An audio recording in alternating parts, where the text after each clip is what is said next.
Good evening, wrestling fans all over, and Happy New Year. It is 2019. It is finally here, and we are here. I am the King of Hearts, James Shimo, alongside my brother in the NWO, the villain, Haven Pendergast, and this is Backstage Breakdown, where we talk about everything going on in the world of professional wrestling. Haven, how you doing tonight, man? Oh, man, I'm doing fine, man. It's a new year. So, yeah, it's pretty cool, man. You know, we're starting off fortunately with a tragedy, that we learned today. But other than that, right. Yeah, Happy New Year, bitches. We're back.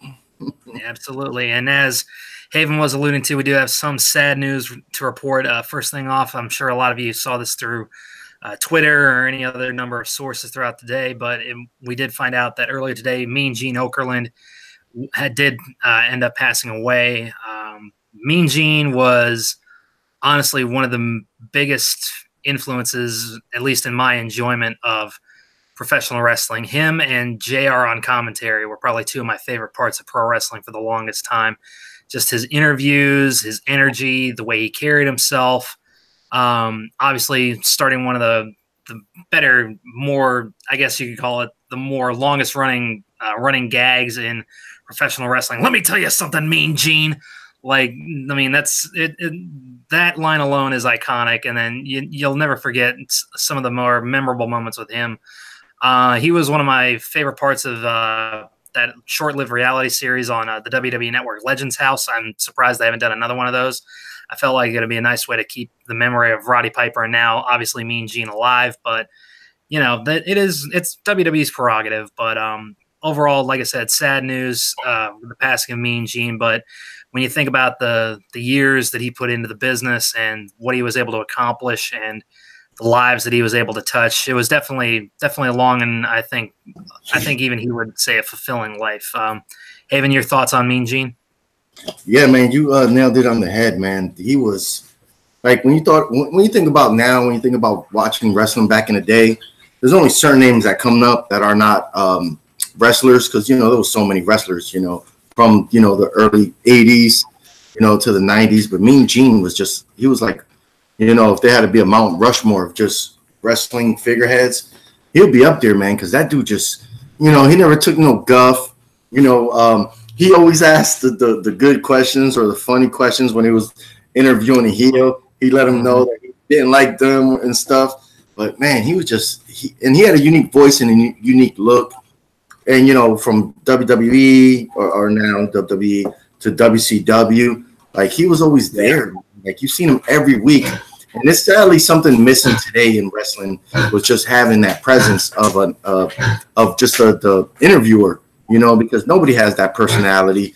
Nobody, they're all bland now and all generic. I don't even know who the girl is on Tuesdays or Mondays that does that shit. I know a couple of names. I know Charlie Caruso. I know, and there's Braxton, I think, is another one back there. But yeah, like back in the day, we had a lot. I mean, you had Mean Gene, obviously, and then you had a couple more. Lillian Garcia did well when she was the backstage interviewer. You had Coach, who was a backstage interviewer for a long time.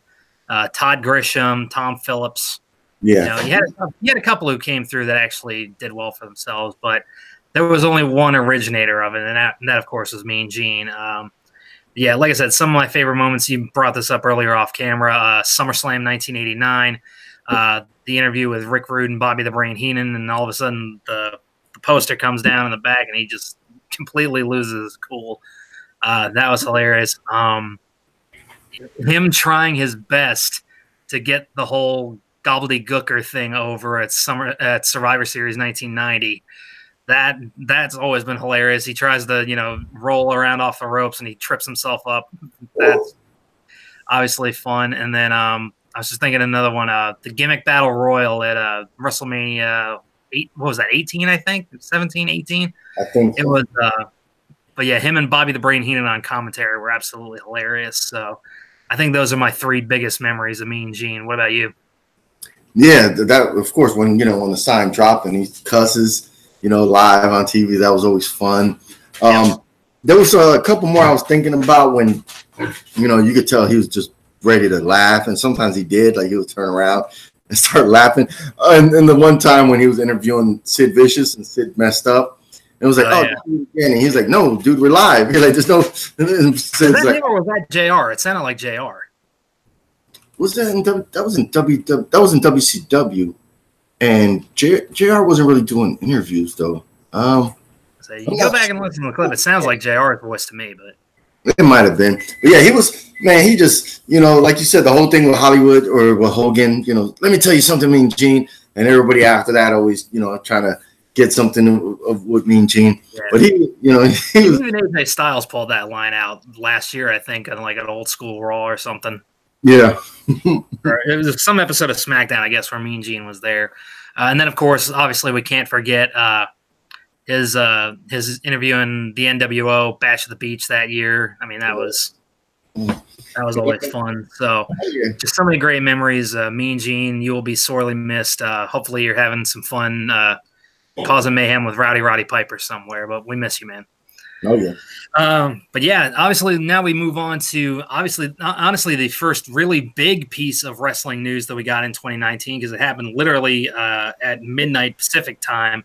Yep. The announcement from Cody, the Young Bucks, Hangman Page, the Elite, starting their own wrestling promotion, All Elite Wrestling. Now this is obviously after they finished up their commitments at Wrestle Kingdom this weekend, which we will touch on a little bit later.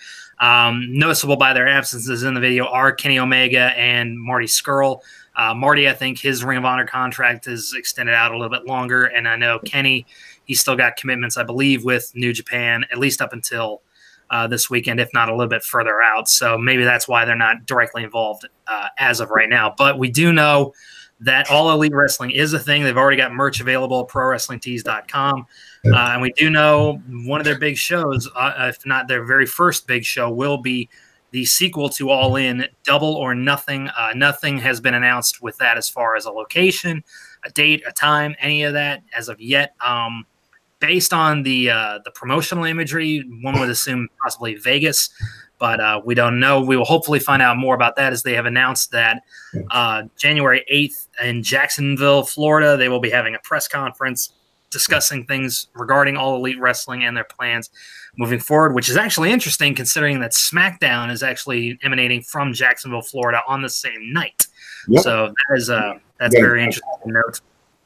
Yep, when going to do their press conference, you got to drive that way to get to the arena. So smart. Yep.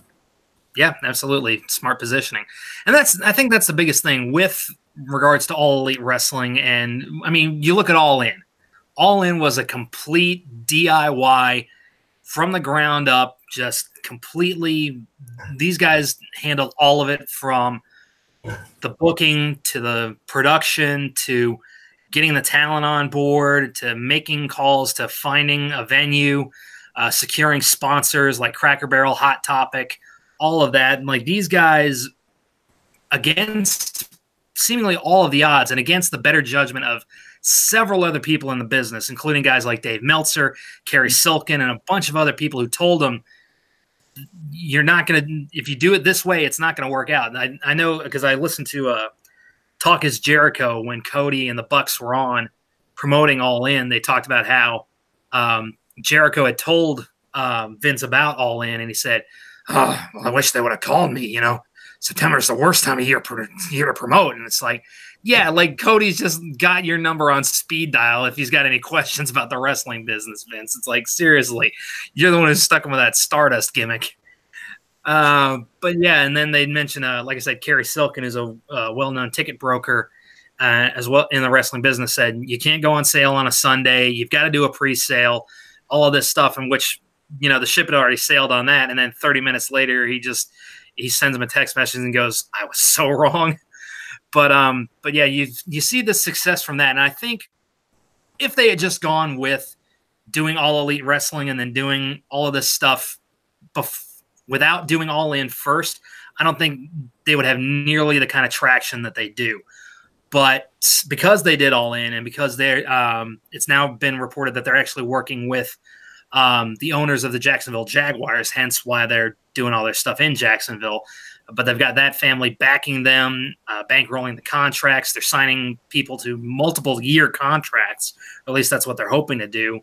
A lot of people, a lot of wrestling pundits, a lot of not, I won't say dirt sheets, but guys like, Steven Larson, guys like Brian Zane, Pro Wrestling Sheets, even Dave Meltzer and a few other people are saying that this is the first time really since WCW that a wrestling promotion could pose legitimate competition to the WWF or the WWE.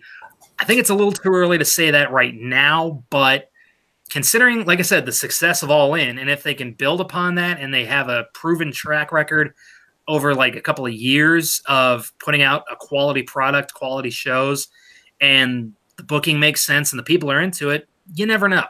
So real briefly, I've talked at length.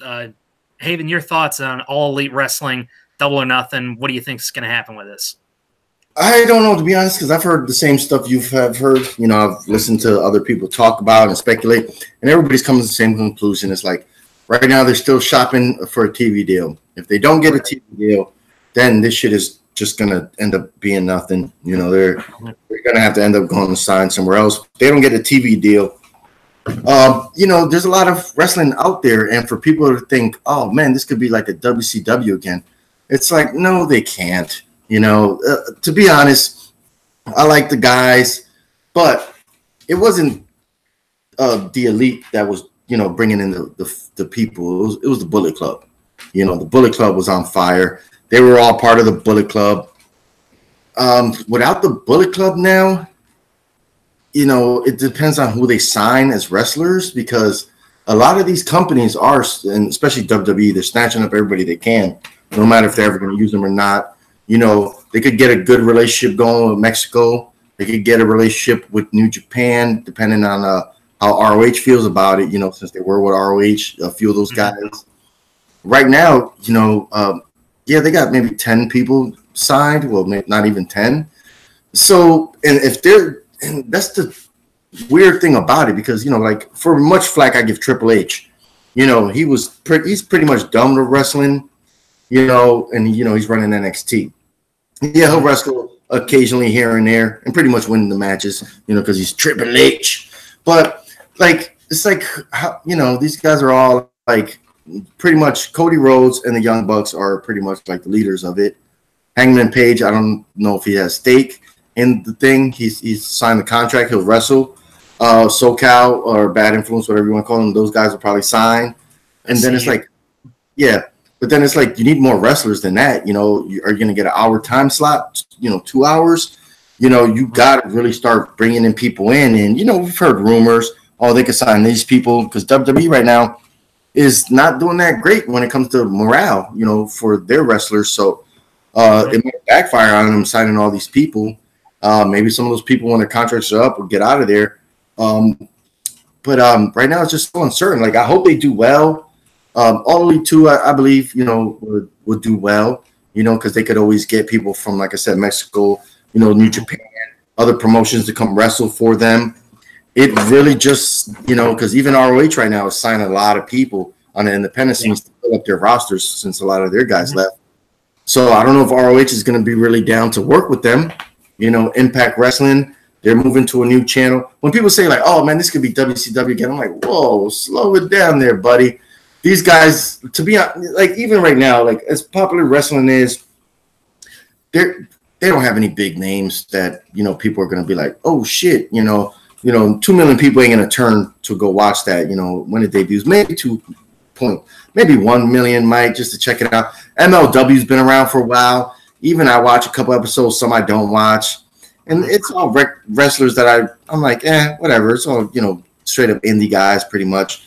They're not going to be at WCW. There's no big names they could go out and get. It's not like Hogan, in his prime, or, Sting, Ric Flair, Lex Luger, Macho Man, Roddy Piper, like just a list of just like top tier athletes. Like the Young Bucks, like they're popular now, in the last 2 years, ever since Cody Rhodes left WWE because of the Bullet Club. So I wish them the best. It just got to see what the belts look like, what they set up there.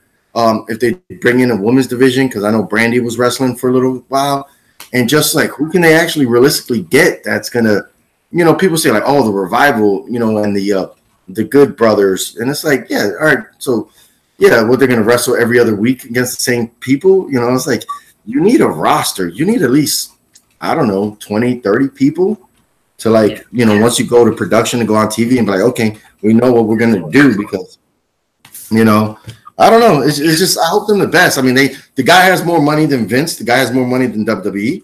You know, I think he's what 3.5 billion or whatever it is, and WWE. You know, I mean, so he's got like double the money Vince has.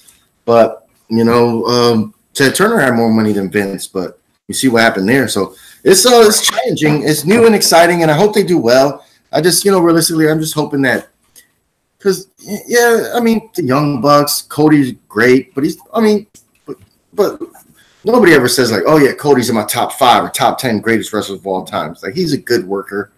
But so it just, you know, it could be a fun environment, and they could do different things.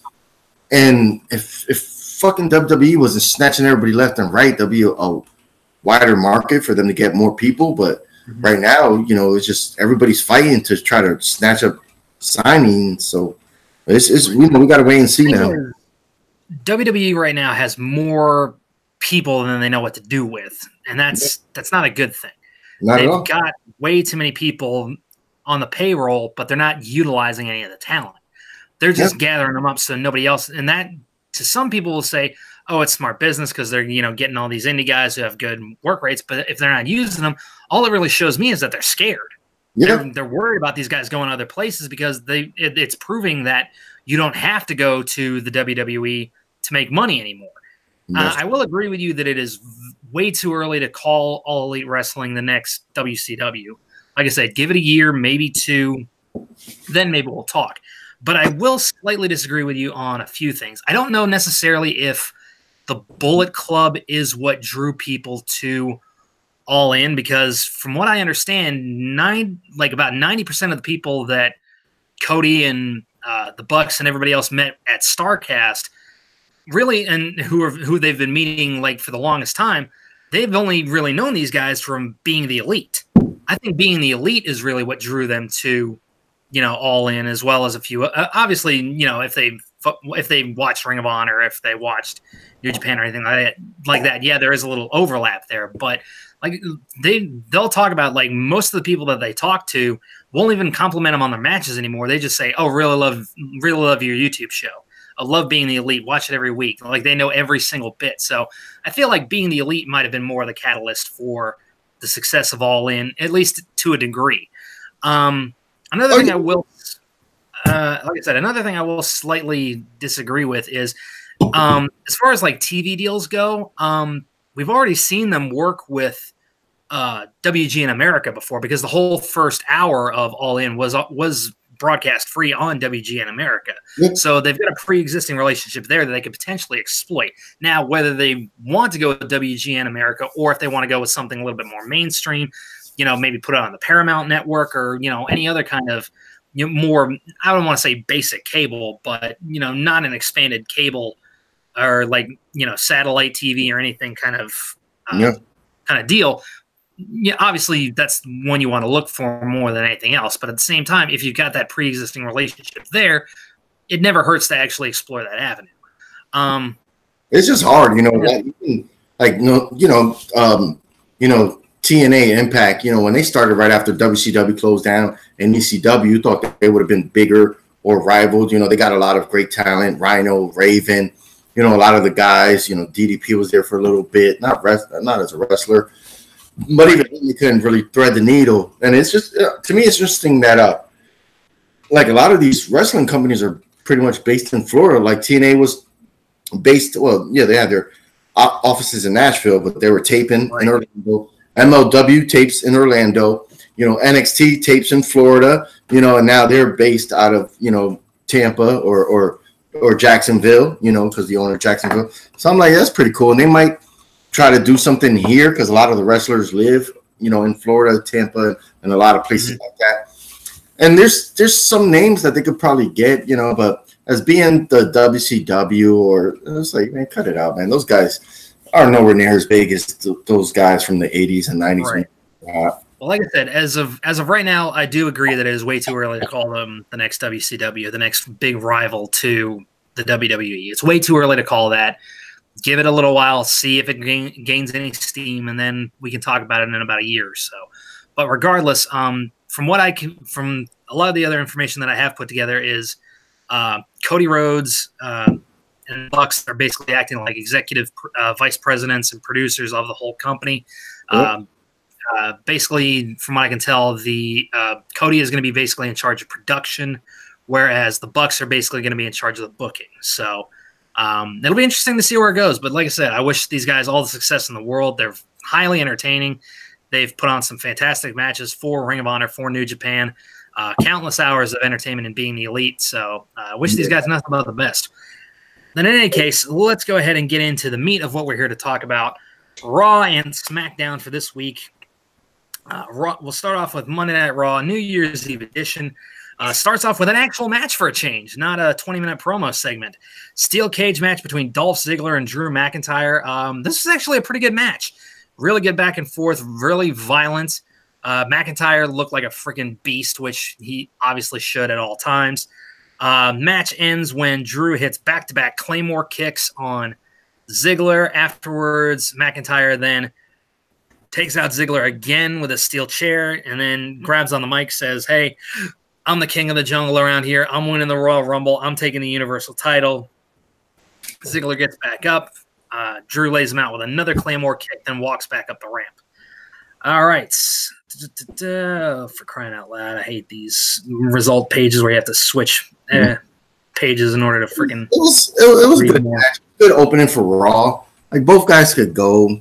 You know, Dolph Ziggler. It just like we just mentioned earlier. Like they got over 300 people signed, and it's the same people wrestling day in and day out.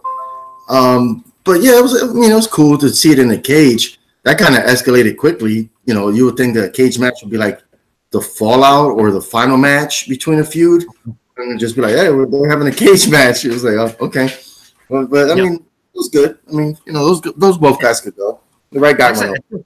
It's a nice change of pace to actually see Raw start with an actual freaking match for a change, rather than another droning promo segment by a freaking authority figure.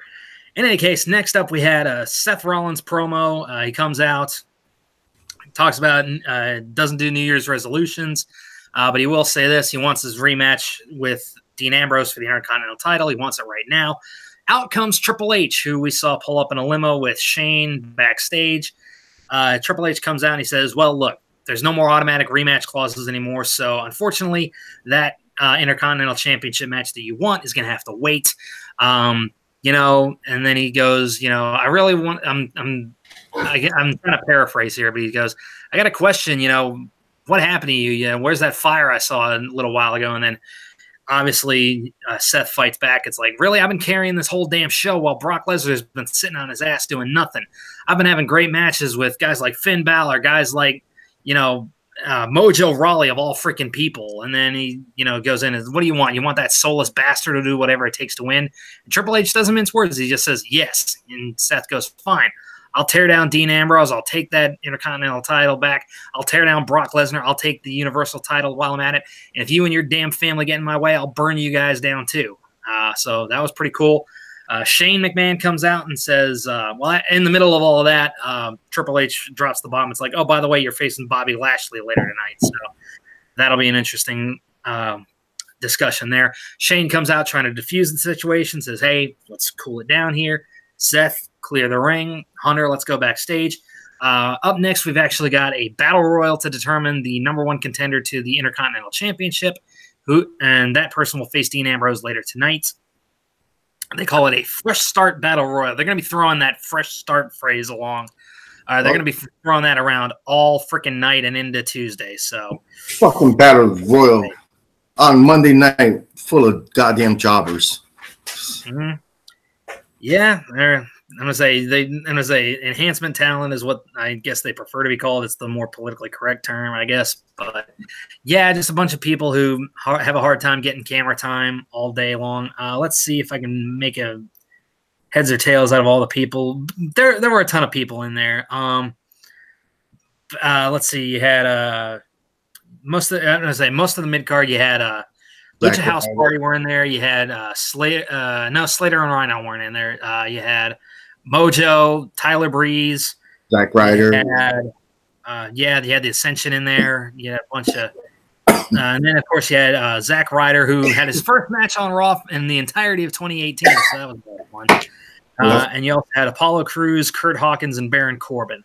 Your final four come down to Baron Corbin, Zack Ryder, Apollo Crews, and Kurt Hawkins. Obviously, Ryder gets eliminated. Hawkins gets eliminated. We're down to Crews and Corbin. And then Apollo Crews eliminates Baron Corbin. So Apollo Crews is getting himself a decent little push here for a little bit for the Intercontinental title. Let's see if he can actually make something out of it or if they get cold feet on him again, as they tend to do. So Apollo Crews wins this one and will take on Dean Ambrose for the Intercontinental title later on in the night. Following that, we had a backstage segment where Natalya announces that she's entering the Women's Royal Rumble match. Nia Jax and Tamina gang up on her, which leads to later on in the night a tag match between Nia and Tamina and Natalya and Ronda Rousey. Back in the ring, Baron Corbin's bitching and complaining once again how things aren't fair. I should have won that match, blah, blah, blah. Next up, we get Elias interrupting everything, saying, I'd invite you to my New Year's party, but I don't hang out with losers. So get out of the ring, or if you're just going to stand there silently with your cell phone, hold your applause, shut your mouth. Start singing a song about how Baron Corbin sucks and he's not entertaining. Corbin starts coming up the ramp. These two brawl to the outside. And Corbin eventually ends up bailing out like the coward that he is. Yeah. Hold on. Let me before the whole damn 3 hours. I just want to get back to that battle royal. I thought I liked Apollo Crews' new look, new ring gear. He's a guy that he's very talented. I think I just think that he might be maybe a little handicapped in WWE by his height. But there's other wrestlers that are probably the same height as him. I mean, he's very athletic. He looks really strong. It just sucks that he's never held one title. Been there, and he's been on the main roster for a while now. So it's 2, if not 3 years. Yeah, they never even held the tag team titles, him and Titus, right? Nope. No, they didn't. I know Titus held them once with Darren Young, but that was about it. Yeah, they never got a run with the belts, which was sad because Titus Worldwide was one of the few things that I thought was actually entertaining about Monday Night Raw for a little while. Granted, they never did anything with it, but if they had and they really put some effort behind it, I thought Titus Worldwide could have gone somewhere. I thought so too. Brooke, damn, I don't want to mispronounce his name. Kawasaki? Akira Tozawa. Akira Tozawa, yeah. Thank you. Yeah, they had a nice blend of different characters, and the whole Titus Worldwide. They never did nothing, but I like the Apollo's look, and he's a good wrestler. I just think that that match should have went on last. The Intercontinental match. I think that should have went on last. Besides the tag team match, I think the tag team match should have went on before this one. Right. You're saying they should have swapped spots in the card, which I agree with. Yes. But then and of course it's always fun to watch somebody trash talk Baron Corbin and smack him around a little bit, but it's getting a little old. Baron Corbin just needs to go, shutty uppy for a while and just stick to the background, give it about a week or two, sit and lick his wounds, and then come out and just be that, Baron Corbin of old, not whiny Baron Corbin now, but the guy who just kicked ass and didn't give a shit. Yeah, he needs to take some time off, like a month, and come back and like have a new tire, because that pants and the fucking vest and the button-down shirt, like you're never gonna go anywhere like that. Like they've done that shit in the past with people, and they've never gone anywhere, wrestling button-down shirts. Yeah, I mean, friggin' Corporate Kane. You had what was it? The Truth Commission. You had Spencer. Yeah. So none of that ever goes anywhere. I feel like what they need to do is keep Baron Corbin off TV at least until the Rumble, and then when Elias enters the Rumble, have him just come in and really just royally, just beat down Elias for about maybe a good 5 to 10 minutes. Never let Elias even get into the Rumble, and then just absolutely, if they want to keep that feud going, it gives Baron Corbin a lot more heat behind him, and not just people booing the hell out of him because they're sick and tired of hearing him whine. It gives him like legitimate heat because he's beating up on somebody who's, for whatever, surprisingly enough, genuinely over with the fans in Elias, and then it gives him something to do it gives the two of them something to do between now and Mania. Yeah, they need to get a character change. They need to do a 180 and have him go back to being ruthless. Tall guy that's athletic, well, not athletic, but yeah, he's got some moves. Like, he's got some speed. When he dips out under the bottom rope and then just works his way right back in, that's pretty cool. You rarely ever see somebody his size do that. So yeah, and his finishers and his signature and finisher are really unique. Yeah, the deep six in the end of days look vicious. Yeah. So he should run shot through a couple of the top guys to get back in contention, because if not, once these call-ups start happening, he's just going to go back to being lower and lower on the card. Yeah, which is another thing I do want to bring up, because later on in the night they did do that whole package again on, Lars Sullivan, Lacey Evans, Heavy Machinery, Nikki Cross, and EC3. Honestly, I know a lot of people might disagree with me on this. I don't really want any of them to really debut until the Rumble. Because you imagine that clock winds down and all of a sudden you hear EC3's music, that place will go nuts. So, yeah, I think it's – if they weren't – same thing with Nikki Cross, honestly. Because now that we're like, okay, we know they're coming. If we didn't know they were coming and then you heard their music, they'll still get a pop. But now we're just kind of like we know they're coming, but we've been given no indication as to exactly when they are. We've been hearing about Lars Sullivan for freaking weeks. Mm-hmm. So I think he got pushed back from debuting because they panicked and they brought all these other people up. So they're probably going to all debut within a couple weeks from each other or something like that.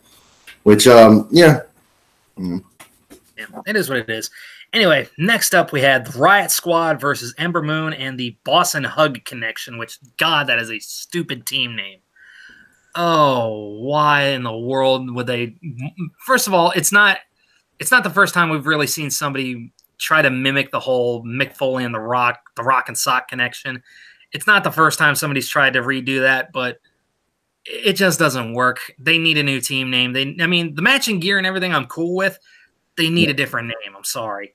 But in the end, you had Ember Moon go for a suicide dive, not even a suicide dive, just like a dive over the top rope, taking out Liv Morgan and Ruby Riott.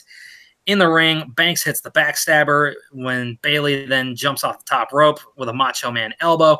Mm-hmm. So Ember Moon, Sasha, and Bayley win that one out.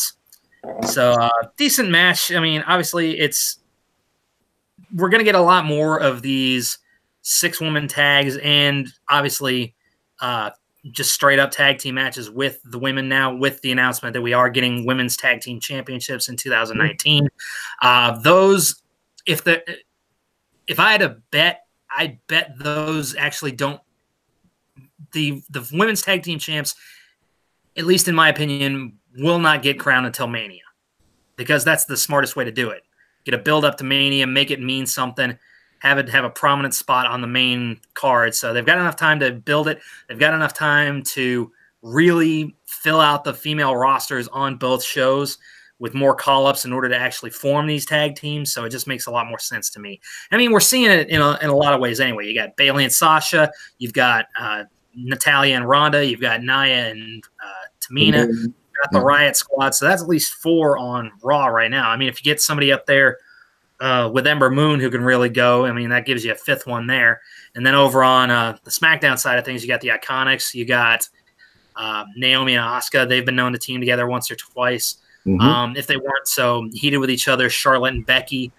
You got Mandy Rose and Sonya Deville, obviously. So there's potential there. Heck, maybe a pair. It'd be interesting, but when she actually makes her debut, pair Nikki Cross and Becky Lynch together. That'd be fun. Yeah. There you go. And anyway, thoughts on the Ember Moon Sasha Bayley match with the Riott Squad? It's things we've seen beaten to death already. And I think that's why the shakeup needed to happen, or I think that's why they were losing viewerships, because, yeah, you have so much talent, but when you put in the same people together week after week. You know, like with all the shit we've seen with Sasha and Bayley in the last year by itself. Yeah, they threw an Ember Moon in there, which still she hasn't had her own single feud yet since being called up. I mean, it was a good match. All 6 women could go. I really like the Riott Squad. I like that they all kind of look unique, but they're a unit, you know. Yeah. And of course, the faces went over. And like you said, it's cool that they have different tag teams on different brands, because I think those belts, to really make it feel connected, because that's what I do in my games. You know, I always have a set of belts that travel through all the brands. You know, right? Yeah, you need a set of titles that's above brand. Yeah, you really do. Exactly. And for the women's tag team, I think that'll be really cool, because then you can see, you know, as of right now, the writing's on the wall that I think, me personally, I think Raw is going to be the first winners of the tag team titles for the females, because they just have more females that are teamed up, you know. But then to see those, most likely end up being Bayley and Sasha. Let's be fair. Yeah, most likely. Well, I mean, they could swerve us and give it to the heel team first or something. But you know. But to see those women go on to like Smackdown, which they haven't been on. I don't think Bayley's ever been on Smackdown since she's been on the brand. Was Sasha? No, neither is Sasha.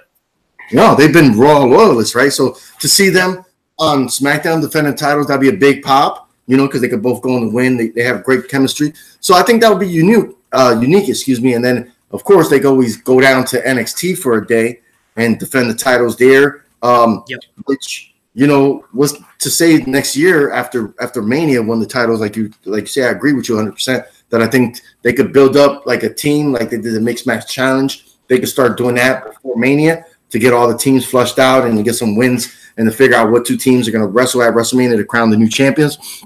Yep. And it would be cool, man, to see, you know, whoever holds the belts just going to different brands and, you know, just, you know, rocking the house like that. Like I said before, like we've got those set teams, but then you think they could always pair like Ember Moon and Alicia Fox, maybe, or, you know, keep the association with Mickie James and Alicia Fox, because they've both been kind of Alexa Bliss's henchwomen, as it were. And honestly, with the attitudes from both of them, I could easily see, now that at least I believe Alexa Bliss is cleared, or at least she's close to being cleared. I could see her and Lacey Evans actually making a pretty good tag team. The goddess and the lady of NXT, you know, with the mean girl attitude. I think that'd be an interesting tandem to see. So there's a lot of potential in these women's tag titles. So it's actually something to get really excited about. Again, as long as they give it enough time, they really let it build and make it something entertaining that the fans actually want to sit and participate in. So. Yeah, and they need more call-ups, you know, for both rosters if they're gonna, now that they implement a tag team. You don't want to start pairing, because you still got 2 women's separate titles, and then you're gonna have most of the rosters pairing up to win the tag titles. So you got to have a couple more females on both brands, which I'll be excited. Oh, yeah, agreed. I could easily see them calling up a handful of ladies from NXT. I think you might you can get away. Definitely Bianca Belair, I think, is about ready to come on up. Honestly, it's been a while since I've been watching NXT. You could probably, even though I know she mainly focuses, I believe, on the UK, you could get Dakota Kai in there. There's a hand, even if you don't end up letting them win the tag titles, you can at least fill out the rosters there and make it interesting. But there's potential there. Yeah. In any case. Next up, Seth Rollins versus Bobby Lashley with Lio Rush in his corner. Overall, decent match. They gave these guys plenty of time to really go. Lio Rush is constantly getting involved. There's a whole bunch of nonsense and shenanigans going on. Finally, Seth Rollins loses it, starts laying into both of them with a steel chair. Bobby Lashley gets the win via disqualification, and Seth just doesn't give a damn. He just keeps going. He wants that shot at Dean Ambrose. He doesn't care about losing the match. He gave Triple H what he wanted. He gave him that ruthless, heartless SOB who will do anything to either get the win or take somebody out of his way in order to get to where he wants to be. So, yeah, I think this added like a really good wrinkle to Seth Rollins' character. It gives him an edge, which is what people want in their baby faces. Like, that's the thing is, up until this point, and more common recently, is WWE just books a lot of their baby faces like, pardon the expression, morons. because, you know, they're happy-go-lucky, they smile everything off, they don't want revenge, and that's not what we want to see. We don't want to see a Captain America turn the other cheek kind of individual. We want to see somebody who is going to seek retribution when somebody does something to him, because that's what we would do in that situation. We want somebody who we can relate to. I mean, look at Johnny Gargano in NXT when Tommaso Ciampa was kicking his ass and costing him title shots. Freaking Johnny Gargano went back and he beat the ever-loving tar out of him, and that's exactly what any of us would have done in the exact same situation. So, in order to, you know, finally get these baby faces out of this rut, you've got to give them a little bit of an edge. You can't just have these smiling, happy-faced good guys anymore. It doesn't work that way. Anyway, thoughts on the match and the result and the direction Seth Rollins is headed. I mean, the match was good. I was disappointed at the finish. You know, I'm tired of the non-finishes for these matches. You know, but you know, Leo Rush is always impressive outside. All the flips he could do and things like that. Yeah. Yeah, you know, but I just think that for two guys that they have that are idea for Vince McMahon, you know, in Drew McIntyre and Bobby Lashley, for both of the guys to kind of get a start and then get a stop, you know, it's you know, they're kind of just there. Like right now, we don't really have a clear direction on either of those guys are going to go. We know Seth Rollins most likely is going to end up fighting Brock Lesnar for the title at WrestleMania, unless Braun Strowman ends up beating Brock Lesnar for the title before that.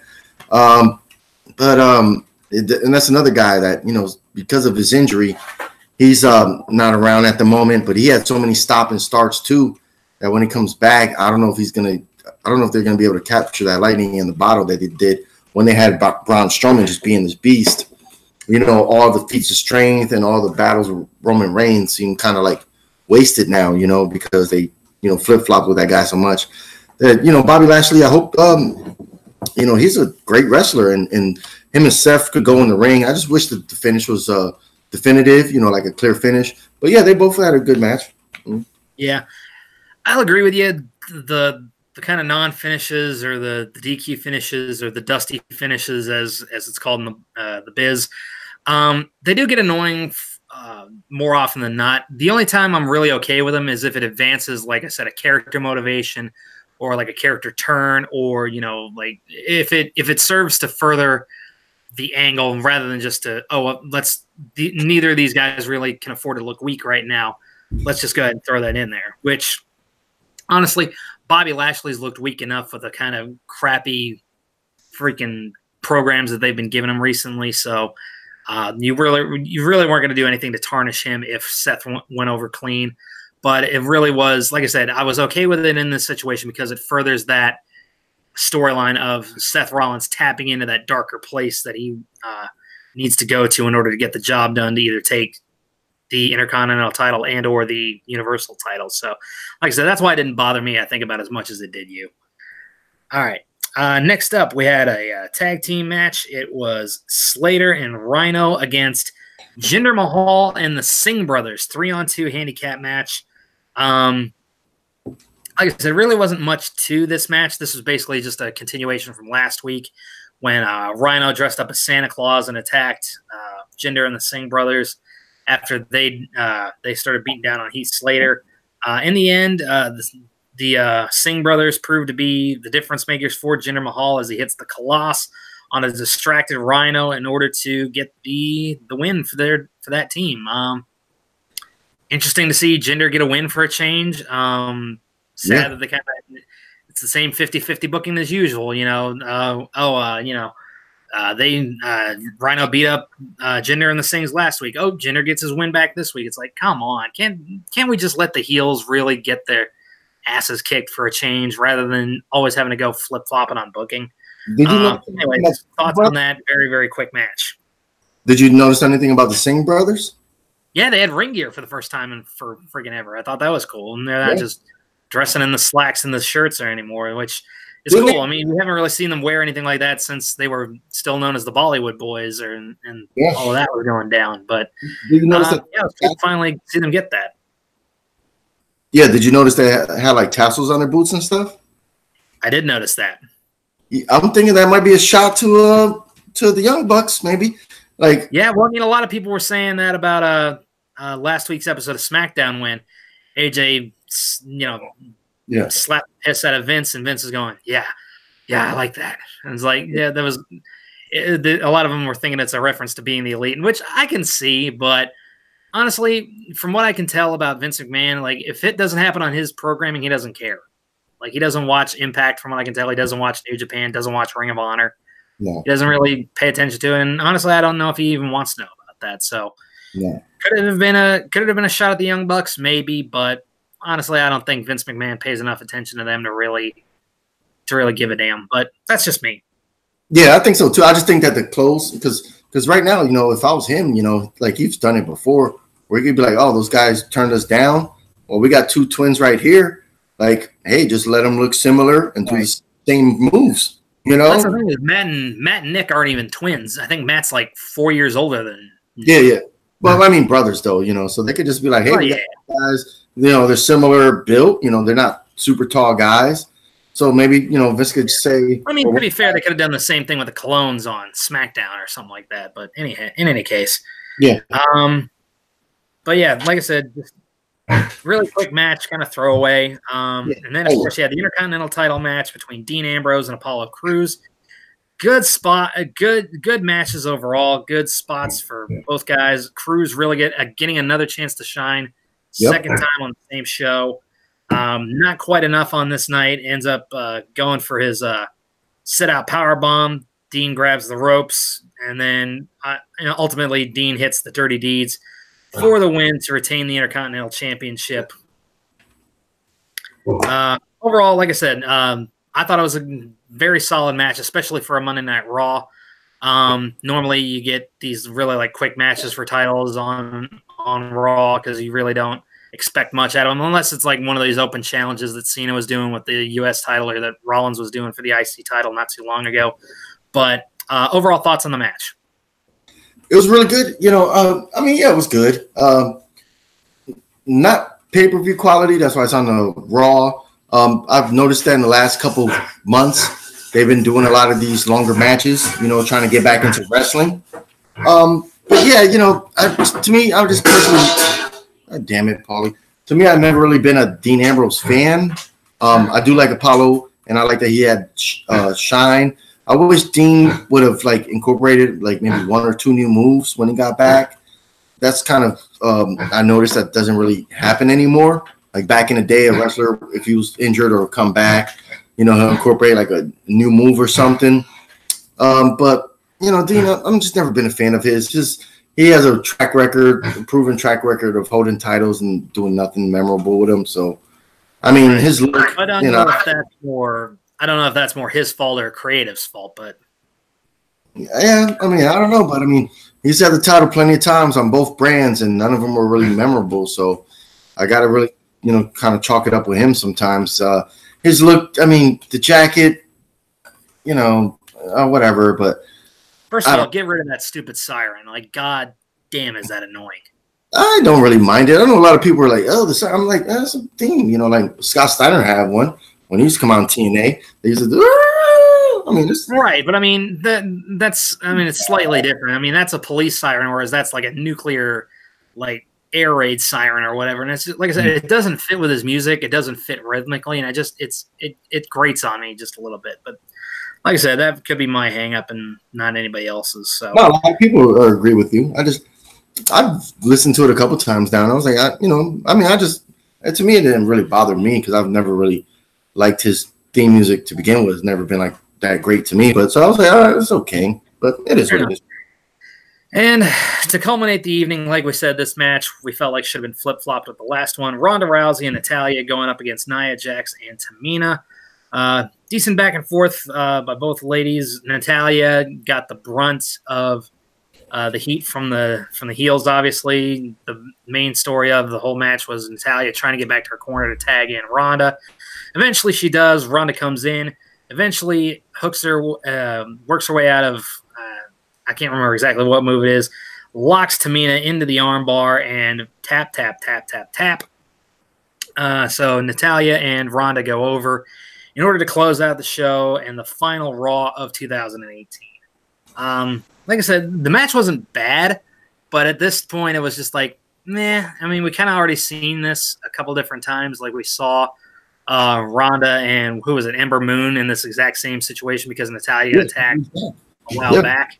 Yeah. And to me, it was just like, okay, it's you promised us shakeups and changes, and it's just been more of the same. I get it to a degree because these were all pre-taped before like the new year, so obviously the superstars could have more time with their families around this time of the year. I get it, but at the same time, I just would have maybe liked to see a little bit more out of something like this, something that meant a little bit more in the culmination of the final Raw of 2018. Like I said, that Intercontinental title match would have done that for me.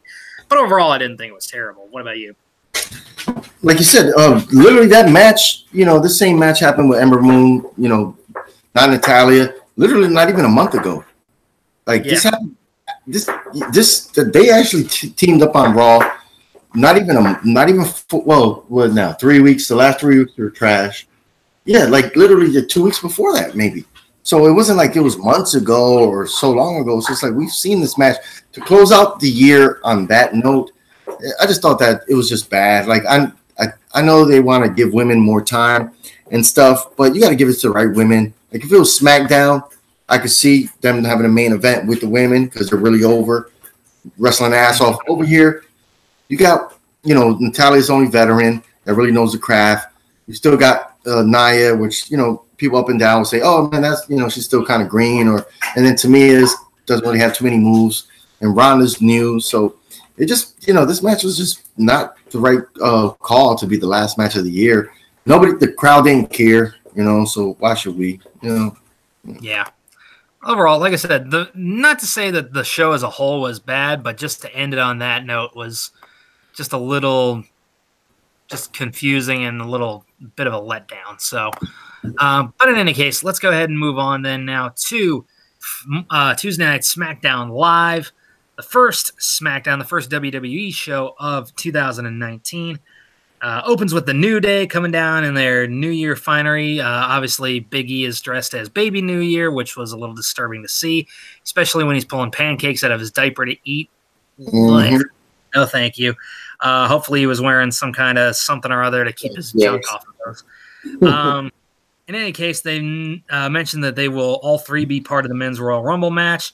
They took a shot at Scott Steiner with his version of math. Yep. In that same promo, I thought that was hilarious. Wasn't that? Let me ask you a question because wasn't that from TNA? It was from a TNA promo. It's like, I got a 33 and a third chance, and if you take this 66 and this, it's just completely. Yeah, that was one that he did with Rocky Khan and Petey Williams. Yeah. Well, he was beefing with some because I was trying to place it because I've seen that so many times and I've watched it in real time when it happened.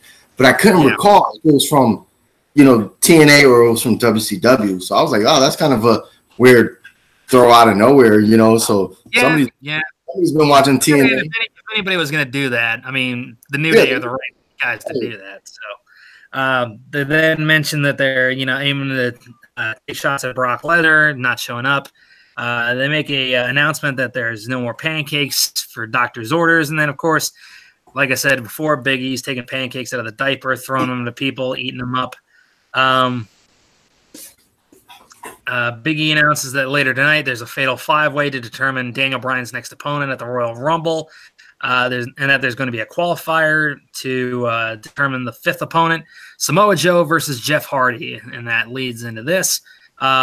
Good, solid match overall. I mean, Samoa Joe, to me, it's almost impossible for him to put on a truly bad match. Like, they'll put on, I know he can put on like a disappointing match, but that's just because it doesn't go as long or to the quality that we know that he can go. I mean, the few matches he had with AJ Styles are a good indication. Earlier this year, some of the ones with Jeff Hardy that he's had have been in that same boat. But in the end, ultimately, Joe blocks Hardy in the Coquina clutch, and Hardy passes out. So Samoa Joe will enter that fatal five-way later on in the night. Thoughts on the opening New Day segment and the match itself? I mean, it was fun. I mean, you know, the New Day is always fun. Wrestling is it's a funny thing since there's no rule book, because they're in the ring talking about, hey, we're going to go in the Royal Rumble. But then they're like, oh, well, hey, there's a match coming up, and hey, come down, Jeff Hardy. You know, and they're pretty much, you know, announce Jeff Hardy and his music plays. So their segment ends, goes right to that. I was like, wrestling. But yeah, it was a good match. You know, Samoa Joe is one of the guys. For some reason, when I first started watching TNA and seeing him, I didn't care for him at all. I didn't care for Samoa Joe. I didn't see what all the hype was about. You know, I was just like, you know, because he was still X Division type of guy. I mean, yeah, he was, well, not really, because he was wrestling Kurt Angle at the time, but I always seen him kind of like, but he really turned me around as a fan. You know, it sucks that he hasn't had one title since he's been in WWE, but he's older, you know, he's a little older. You know, it's just, you get there when you get there, I guess. And just to think 5 minutes ago when we were talking about Dean Ambrose with the IC title, like, man, if they could just switch Dean Ambrose to SmackDown and Samoa Joe to Raw, and Samoa Joe be the IC champion, just like tearing it down, because that dude can't have a bad match. Like, he's a master of his craft, and he always makes it look believable when he's wrestling. But yeah, he's it was great on the mic. He's absolutely fantastic on the mic. He is so good on the mic now. Like, he's had his years to master it, and it's crazy because when you think of all of WWE, like, not including John Cena, the top 5 talkers, Samoa Joe's hands down is one of the top 5, and he's only been there for like 3 years, including NXT. But he learned all that shit outside of WWE. Like he came in, like, you know, already established as a professional, had his stuff down packed, you know, and it's just amazing to think. Because even guys like Robert Roode ain't even getting that rub right now, you know, or none of that. And AJ Styles, as great as he is in the ring, he's never been a great talker, you know. He's been more kind of like a Sting, you know, like a baby face that just could go in the ring. So they would be like subpar as talking. Yeah. Samoa Joe, like, man, that dude kills it when he talks. Honestly, it was a very good match. Honestly, for me, I feel like what they need to do with Samoa Joe is put him back on Raw, have him take that Universal title, and just let him be the heel that he can be. Let him be a heel champion, and let him really be the kind of ruthless, you know, heel that we really want to boo, because he can pull that off, and way more so, and actually make the title seem legitimate, unlike a Brock Lesnar.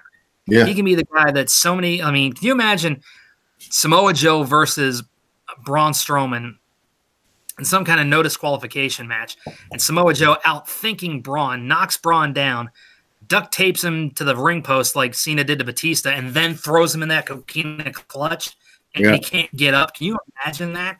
How awesome would that be? Like, that's the kind of program I would really love to see him in, but sadly, not likely to happen. At least at this stage. Right now, I think WWE's writing staff or whoever's on the committee is probably kicking himself in the behind, because they traded Samoa Joe to SmackDown because they already had the people they thought they were going to position to keep being top. You know, Roman Reigns, Braun Strowman, and then they had Seth and Dean as the second tier guys. So they're like, oh, Samoa Joe is too over, so let's throw him to SmackDown where he could really go loose in the ring, but he could take losses and win and put, you know, do whatever he has to do.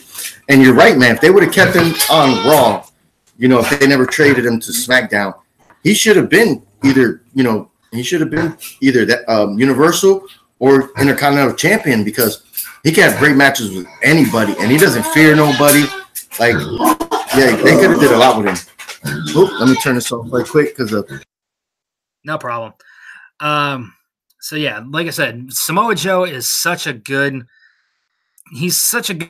overall performer, whether it's mic skills, whether it's in-ring work, whether it's, you know, just the presence that he has. Like, Samoa Joe can be so much more than what they're making him. And honestly, if they would turn him heel, so could Bobby Roode. Bobby Roode is the biggest disappointment to come at that as far as NXT call-ups in the last couple of years.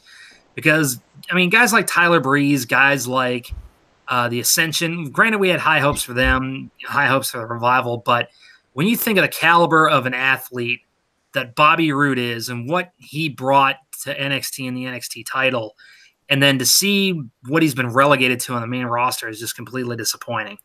But you're 100% right, man. I know we could go on a tangent for that, but Bobby Roode has to be the most disappointing wrestler to come from Impact, TNA, or whatever, and the position he's in with the talent he has. Like, for that, he should have stayed on NXT. Like, I was like, dude, what are you doing?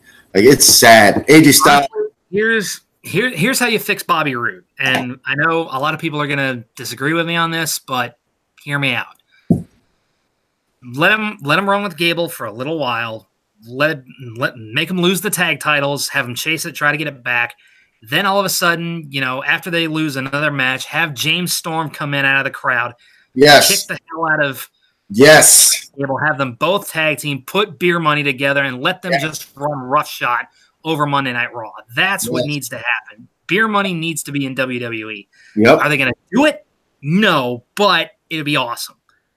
In any case. Yep. No, I agree. Brother.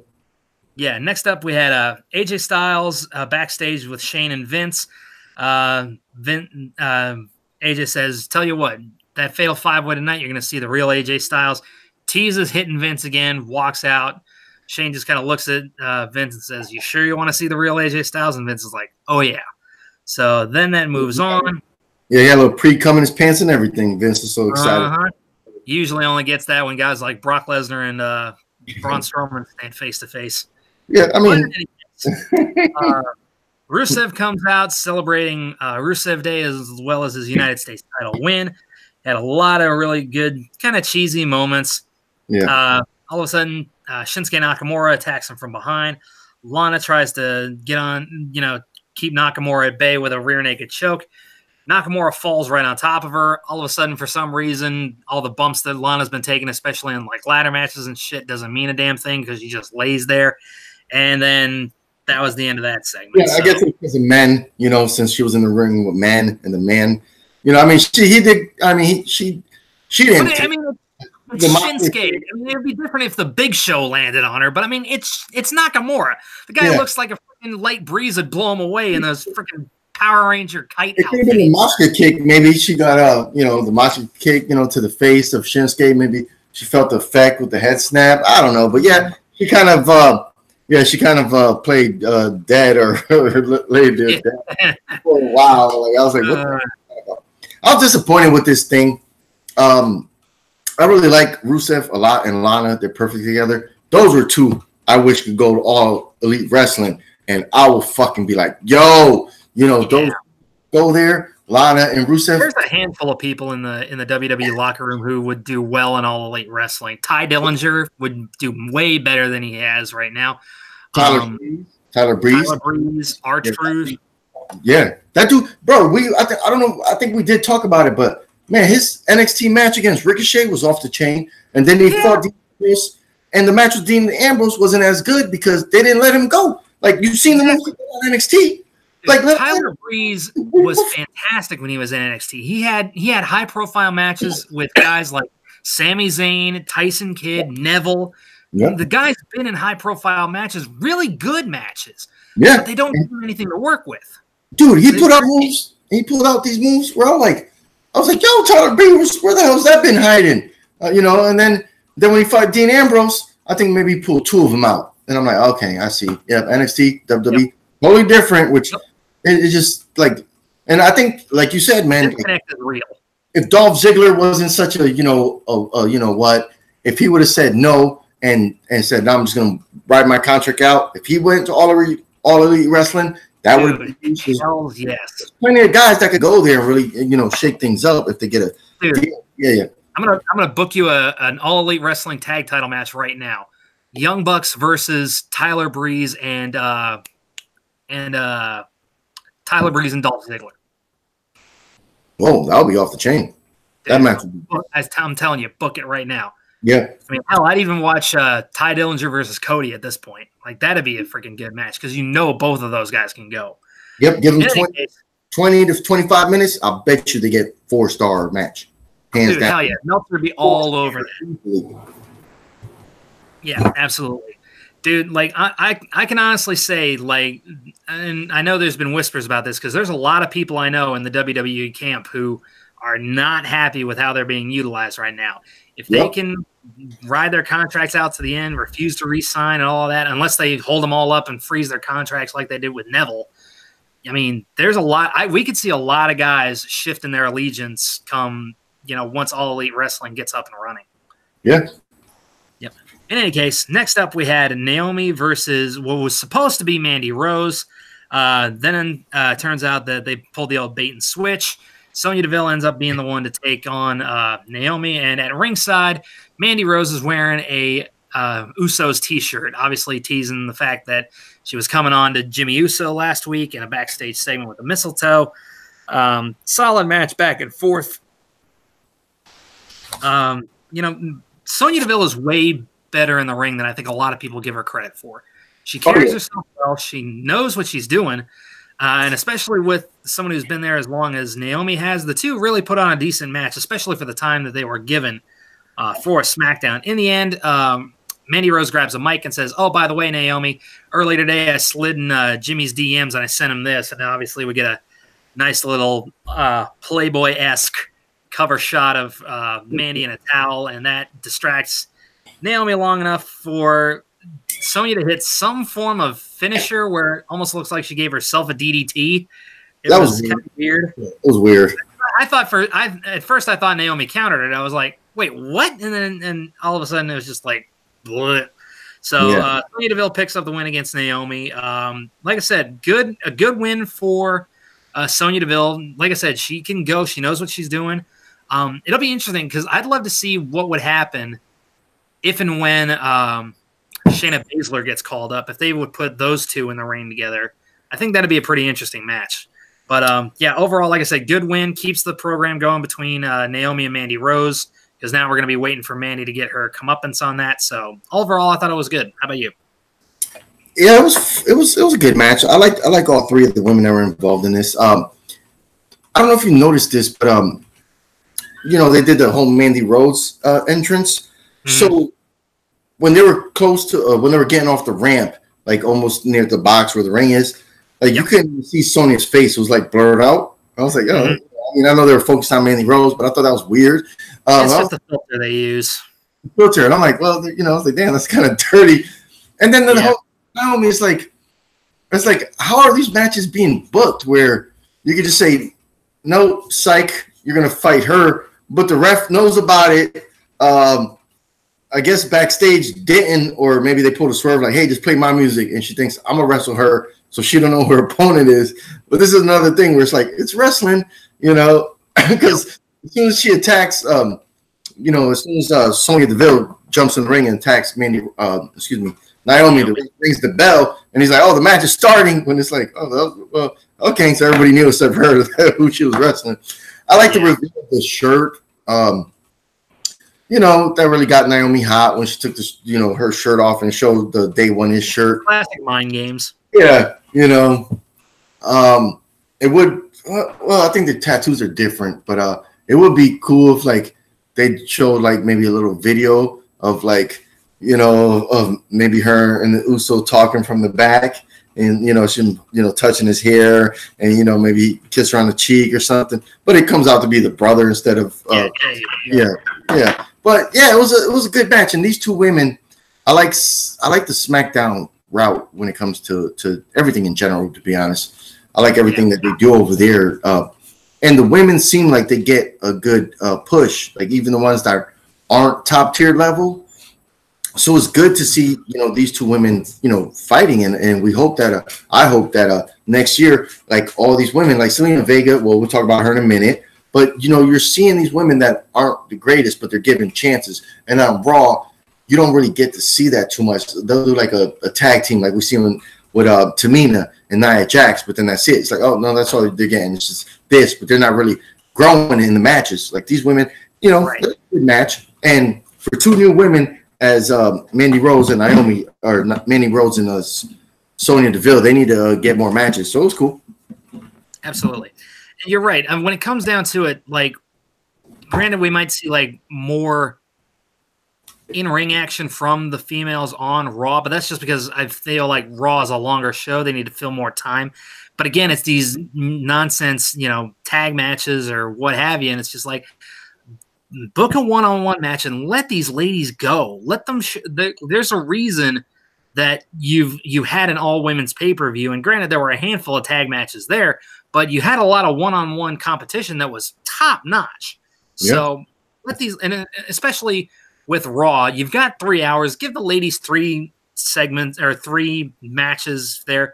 Do a match an hour on each show. One ladies match per hour on Raw and on Smackdown. And I feel like that'll give the ladies a lot more time to shine and really work on what they're doing. Because when you're in these tag matches, you're not in the ring very long and you can't really showcase everything that you can do. So you're not really given any opportunity to really expand or really grow or anything like that. So I feel like in a lot of ways, those tag matches are almost to the detriment of some of the ladies on Raw.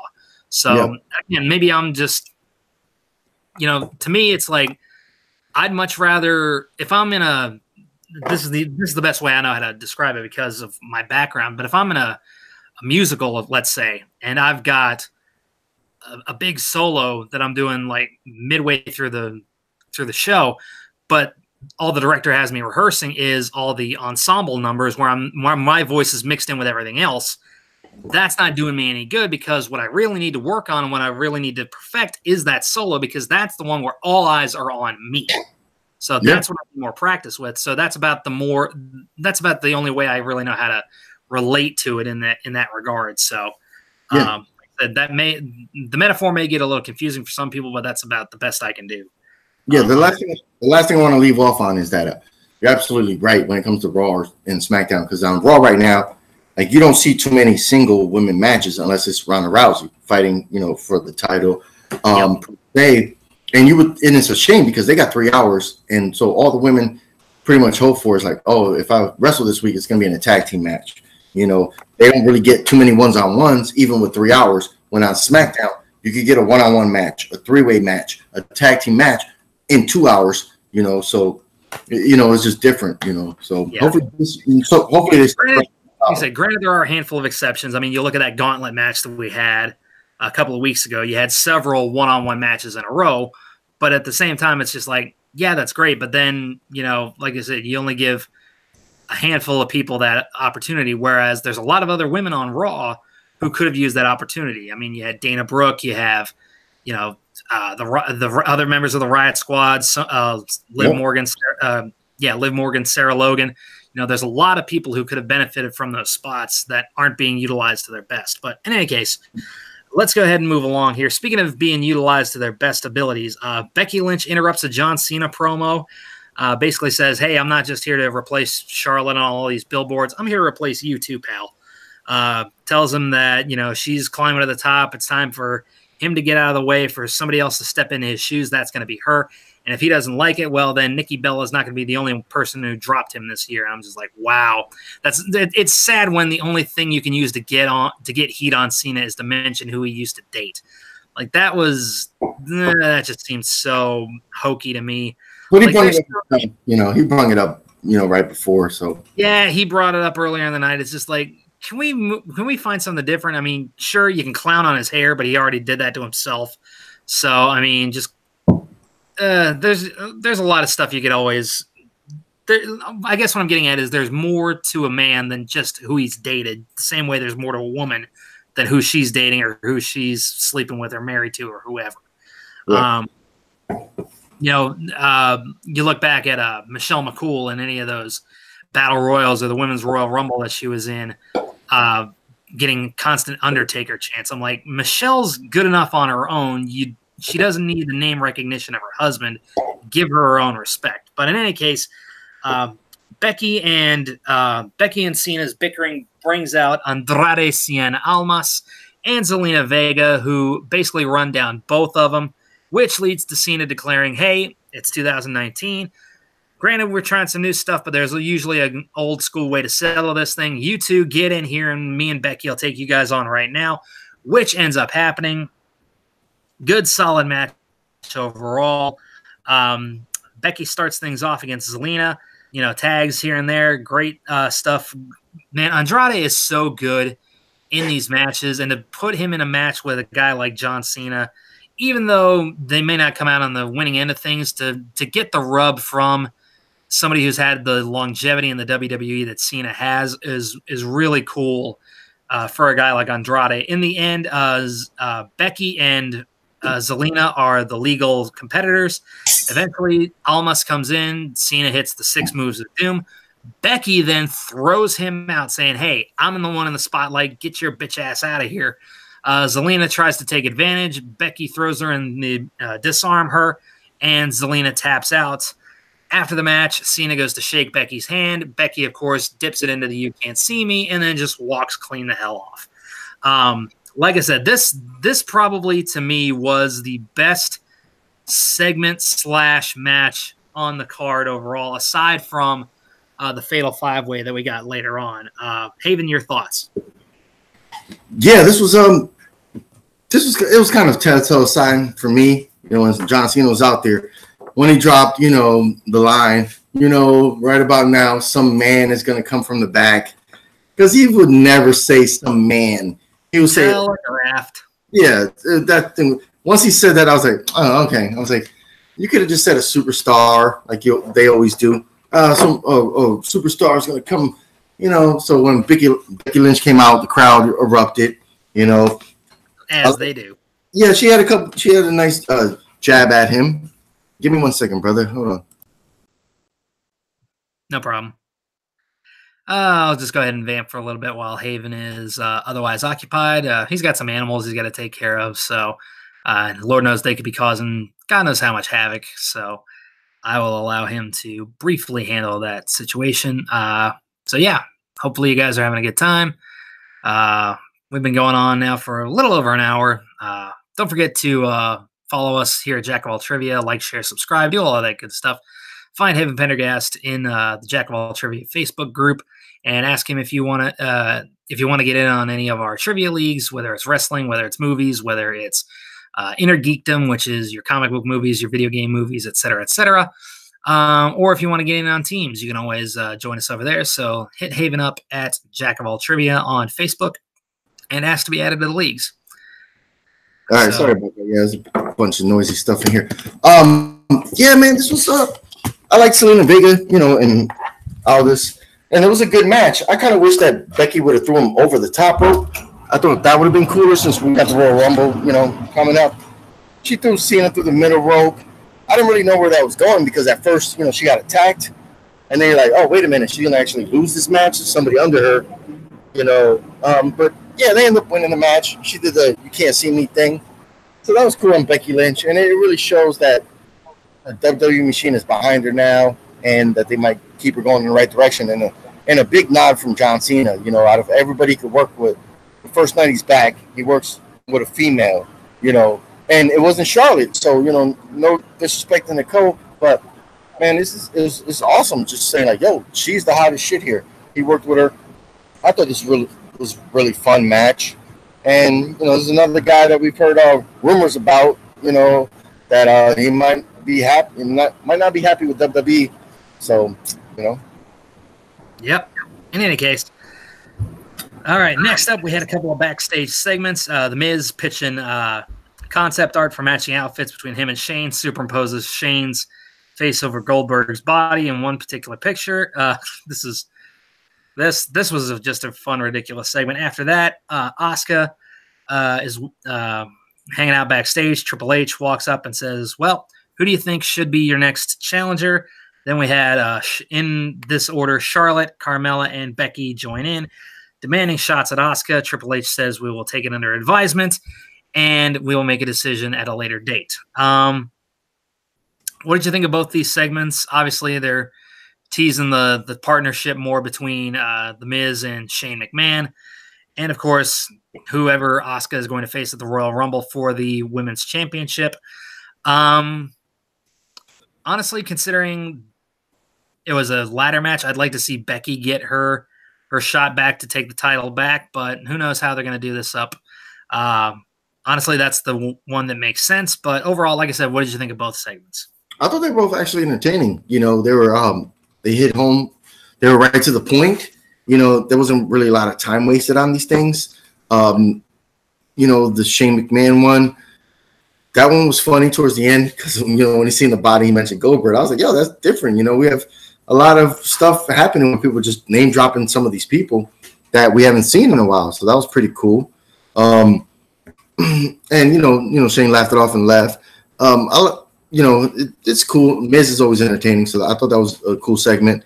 And the one with Triple H, which to me at first it was weird seeing Triple H on SmackDown, like just backstage, like, oh hey Asuka, like he's always a heel when he's on the presence, you know, on Raw.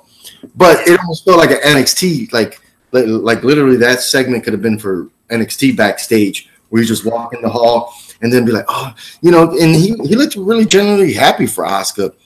And Asuka is just one of those people that she broke the mold when it comes to like foreign, you know, heels or foreign people in general, because it usually heels. And if they can't speak 100% well English, sometimes they get kind of stereotyped, but she just, her charisma, you know, her just athleticism and her in-ring quality just pushes that bar past just her speaking ability, you know. And so this was a cool one. I like the shots of it, like out of nowhere, just like Charlotte Flair was there, and then Carmella, surprising out of all the chicks, Carmella was there. So it's like, oh, okay, Carmella's gonna be wrestling again, you know, like they're not, you know, making her a joke, you know. And of course Becky, the man, shows up. So I was like, yeah, this was spot on. It was really cool. And then, you know, Triple H, like I said, he seemed like really happy and, you know, like his real self, not in a character, like he's always is when he's on Raw. Like we've seen him on Monday talking to Seth Rollins, talking about, oh, where's the guy that he's, you know, authority and stuff. But no, he's like literally seems, it almost seems like exclusive you see after a pay-per-view that they post like a day later or you know, the night of, you know, after, where the wrestlers are talking like themselves backstage. So I thought it was really nice, you know. Mm-hmm. Yeah, absolutely. Like I said, it furthers storylines, and like I said, it brings up an interesting question of, you know, who's next for Asuka. So good stuff. Last up, final match of the night: AJ Styles, Rey Mysterio, Samoa Joe, Mustafa Ali, and Randy Orton in a fatal 5-way match. The winner faces Daniel Bryan for the WWE title at the Royal Rumble. Everybody goes immediately after Samoa Joe, which is smart because, number one, he's probably the most dangerous guy in the match. Number two, he already had a match tonight, so you got to wear him down and get him while he's a little weaker. Like I said, you had some great spots. Obviously, you had continuing tension between Randy Orton and Rey Mysterio. And obviously, that feud's not done yet. Mustafa Ali, good God Almighty, this guy is awesome. Like, just the stuff that we've seen from him in such a short time since getting called up to SmackDown has been nothing short of absolutely fantastic. I mean, and then when you hear this guy's story, like I listened to his interview on Chasing Glory with Lillian Garcia. Great story, great background. The guy just seems like he has a really good head on his shoulders. And if you really let him go and really just have some fun with him, I think Mustafa Ali could be a big deal. Like, I know it's probably not going to happen for Mania, but I could very easily see if Daniel Bryan hangs on to that title that long, I could easily see a Daniel Bryan versus Mustafa Ali for the WWE title at SummerSlam next year or this coming year. Like I said, I know that might seem a little ambitious to some, but like I said, if they really get behind him, which it seems like they are, I feel like that's something that is on the horizon for him. In any case, in the end, it all boils down to Mysterio hitting Joe with a 619. Ali hits, then he hits Ali with a 619. Orton hits the RKO on Ali. Mysterio then hits Orton with a 619. Joe clears Mysterio out of the ring. AJ takes advantage, hits a springboard 450 on Randy, and gets the pin. AJ Styles is now the #1 contender and will face Daniel Bryan at the Royal Rumble. Haven, your thoughts? This was a surprising one because it's so like right now it's refreshing. Like, oh, we got a new addition to SmackDown that could go in the ring, and it's sad because we seen a guy earlier that could go in the ring but hasn't wrestled in months. Yeah, he's older now, but that's Shelton Benjamin. They showed him backstage. You know, he tore the thing down, which was wild. But and then like if a wrestler comes in and starts winning matches, you know, there's always two ways about it. Like, oh man, this getting shoved down our throats, or oh man, this is amazing. This freaking guy came out of nowhere. Like, not even 10% of the WWE audience watches 205 Live. So for this guy to come in, which he's doing great work, but any of those guys from 205 Live, like maybe 5 other guys, could have been right here in this place, but he's the one that's here. Yeah, he's got a cool entrance, you know, with the lights and shit. Yeah, the Sub-Zero looking. Yeah, it's just wild because like if this was Roman Reigns, like people were like, oh man, he shoved down our throats, he's winning these matches or doing good.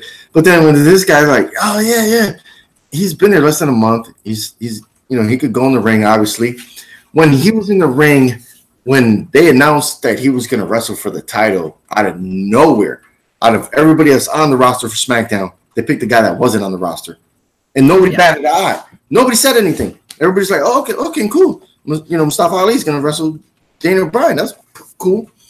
And then when you see them together in the ring, you're like, wow, like they're the same height, almost the same build. Just Daniel Bryan's a little thicker. But it's like, man, this guy, like, why can't he be the next, you know, heavyweight champion or something? Like this guy could go. He's getting a push, and he's hanging out. You know, he's hanging with the, some of the big time players. You know, veteran like Randy Orton, of course, AJ Styles. You know, Rey Mysterio and Samoa Joe. And, you know, it seemed like they all did really well in this match tonight.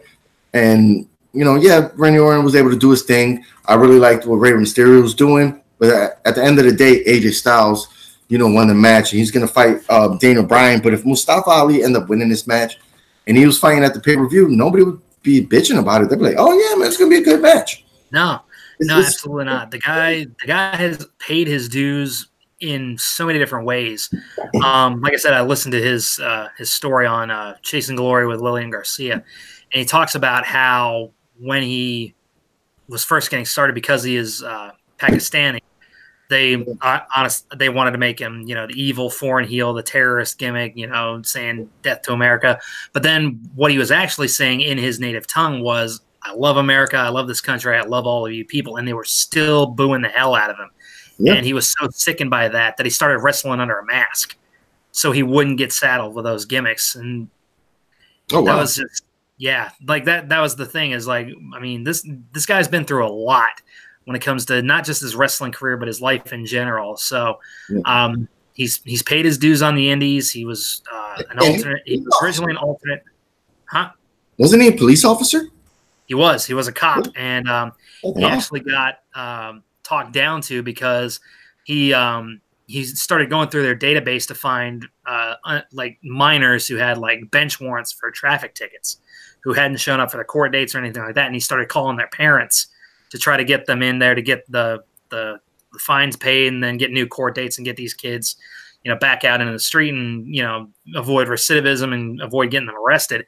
And he basically got called out for not actually going out there and arresting these guys like he was quote unquote supposed to. And he was told that what he was doing wasn't real police work.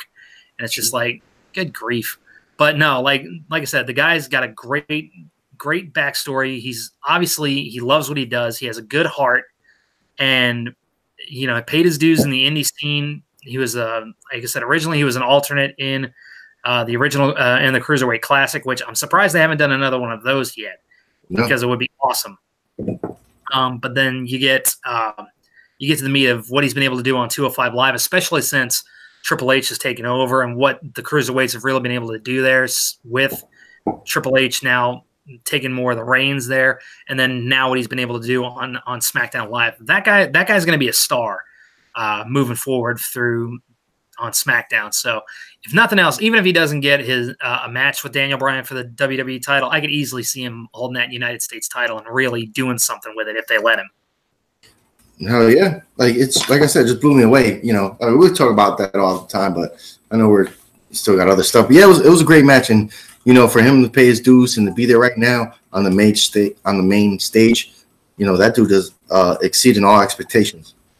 Yeah, especially being of the descent that he is, and for them to not go and make him like the next Muhammad Hassan or the next Davari or whoever, just really speaks to, the respect they have for him backstage, I would say. Oh, yeah. But anyway, those are our thoughts on Raw and SmackDown this week. And now we will get into the real meat of what we are here to talk about. New Japan Pro Wrestling's Wrestle Kingdom 13 is on tap. It is this coming Friday, January the 4th. We'll be starting at 3 a.m. here on the East Coast. So, whoo-wee. Oh, yeah. I don't even want to imagine what it's like for our friends and neighbors on the West Coast having to get up at midnight if they really want to watch this. But we're going to run down the New Japan Wrestle Kingdom card. We'll be giving our thoughts on who we think is going to win and the outcomes that we see going forward. So let's go ahead and start off with the pre-show. We have a gauntlet match to determine the number one contenders for the never open-weight six-man tag team titles. The most violent players, Togi Makabe and Toru Yano, along with Ryusuke Taguchi, versus Yuji Nagata, Jeff Cobb, and Dave Finlay against Chaos, represented by Hiroki Goto, Beretta, and Chucky T, versus Suzuki-gun, represented by Minoru Suzuki, Lance Archer, and Davey Boy Smith Jr., otherwise known as Killer Elite Squad, versus The Elite, represented by Hangman Page, Marty Scurll, and Yujiro Takahashi. Based on the competitors that you heard right now, and I'm sure I'll have to go over a couple more of them for you, who do you see coming out on this one and why? I would have said Gato, but the people he's tagging with were Roppongi Vice, I believe. That team is talking about Hiroki Goto, Beretta, and Chucky T. Oh yeah, they're called what? They're called something different because I was thinking Beretta and Chucky T. Oh god, I'm trying to remember what their tag team name is. Wasn't it Roppongi? No, Roppongi Vice is no, you're thinking Show and Yo. Yeah, it's Roppongi 3K. I think they're gonna go get this one because right now none of these teams are really like established teams that we've seen throughout the year in New Japan. I think it's gonna be a really not really say entertaining match, but it's a good opener. It's a good opener. You got over 15 wrestlers in this match. You got 5 teams of 3 people. I think it's going to be a good opener. A lot of moves, a lot of action. Not too much storytelling per se, I think, but a little bit sprinkled here and there to get the crowd like into it and and get the crowd motivated for the rest of the show. But yeah, that's going to be my pick because the 3-way tags team titles, to me, they always seem good in theory, but unless you have a bunch of teams that are with 3 people that like fight all the time, it's it looks cool. When you was a kid, you could play with the toys, do that. And well, you can't even do that in video games, but right. Unless you're really dedicated to it, like none of these teams, like I said, a lot of these seem like makeshift. Yeah, they're part of the groups, but they're not fighting 3-man matches all the time. So I think it's gonna be a fun opener, but that's gonna be my pick to win this. Okay, so you're going with Chaos? Yep. All right. I'm going to go with Suzuki-gun. I'm going to go with Minoru Suzuki and Killer Elite Squad, just because from what I've seen of Lance Archer, Davey Boy Smith Jr., those guys know how to work really good, strong style, just stiff power matches in there. And from what I've seen of Minoru Suzuki, he's another one of those old school, like, yes, really tight, stiff workers. So I can see them really having a good opportunity with those never open weight 6-man tag team titles. So I'm going to go with Suzuki-gun for this one. Okay. All right. Next up, the match that apparently it looks like is opening this show, a singles match for the never open weight championship. Kota Ibushi, the champion, versus Will Ospreay. One way or another, we know there's going to be a lot of high flying in this match. We also know there's going to be a lot of probably kicks and strikes on the part of Ibushi. Man, this is a tough one to call because there's so many different ways they could take this.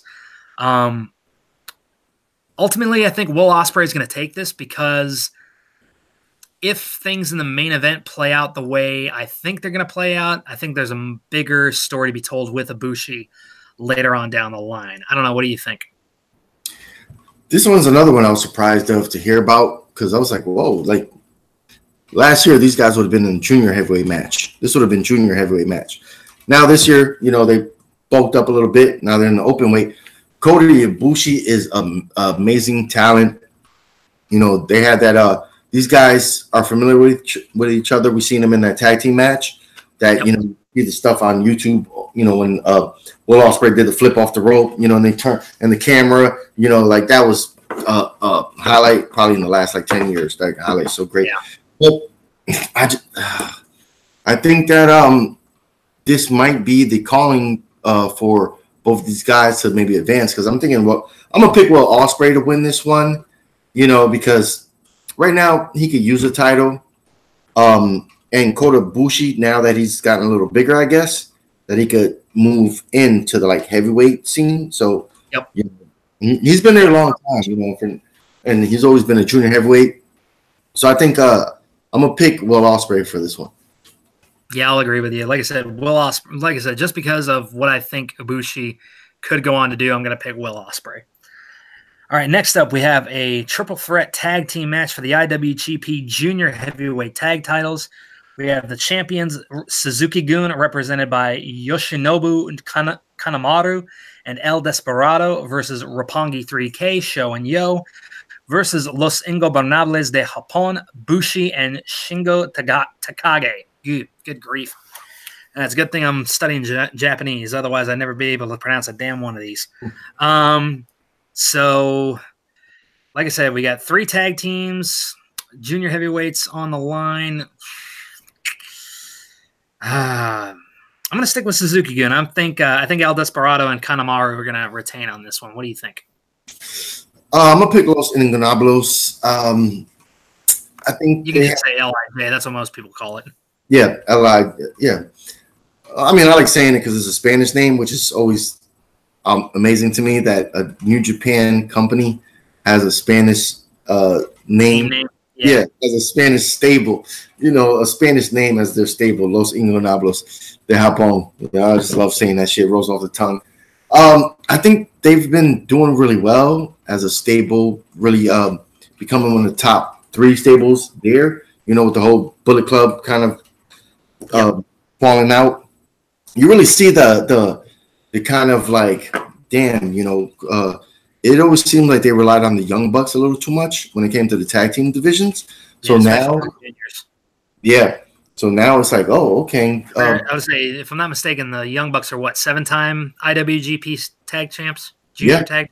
Yeah, and I think the same thing in ROH also. Those guys won the belts a handful of times. So it's amazing, that Western team or Eastern team, whatever.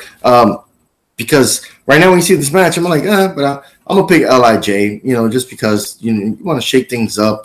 That's who I'm picking. Fair enough. All right, next up, a singles match for the British Heavyweight Championship. Tomohiro Ishii, the champion, versus Zack Sabre Jr. From what I've seen of Zack Sabre Jr., especially with up until earlier this year when I really started paying attention to New Japan more, all I'd really seen of him was what he did in the Cruiserweight Classic, and I thought that was really awesome. But then to see what he can really do in this arena, I feel like Zack Sabre Jr. is going to take this one. I feel like the British Heavyweight Championship is something he can really run with, really make something out of. So I'm going to go with Zack Sabre Jr. How about you? Yeah, I'm in totally agreement. I know about him. His style is so unique to anybody else out there. Like, he's a string bean, skinny as all heck. I've seen him wrestle Cody Rhodes. I believe he wrestled Kurt Angle before on the independent scene. Yeah, I believe that's true. I think at Revolution or something over there in England or the UK, yeah, in the UK scene. So I think you're right. This is a surprising kind of throw-in match to me, because usually ROH's heavyweight title has always kind of been there the last couple of years. So seeing this one for a belt for a company nobody really watches, so it's gonna. I'm surprised that a Japanese gentleman has the title, but it's gonna have to be Zack Sabre Jr. to win the title, and because every time he goes to Japan, he can still have that title around his waist, and they could hype him up as a champion, somewhere else. Yeah. But yeah. Absolutely.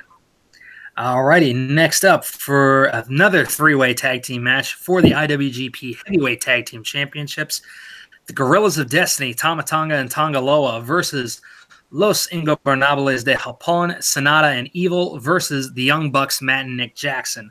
So currently the Gorillas of Destiny are the tag champs. Whew, this is another good one. I really don't think it's going to be the Young Bucks just because we know their contracts are up. I think this is their last real commitment date until they start with All Elite Wrestling, really getting that up and running. So it comes down to the Tongans or LIJ. I'm going to go Bullet Club. I'm going to go Gorillas of Destiny. What do you think? No, I think it's going to be LIJ's turn.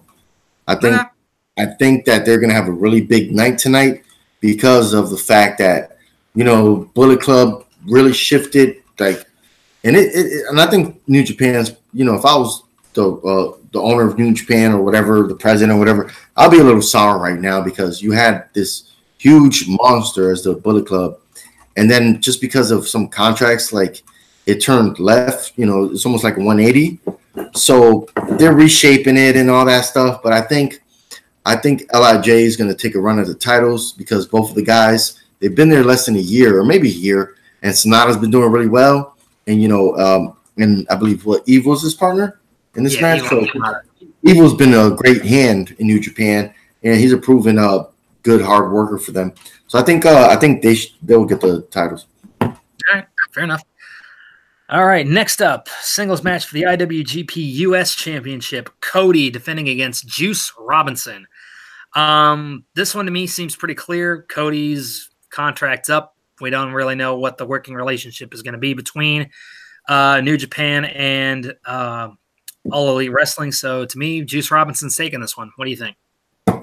I think so too. That's the thing about these. Because I think you have to sign something somewhere.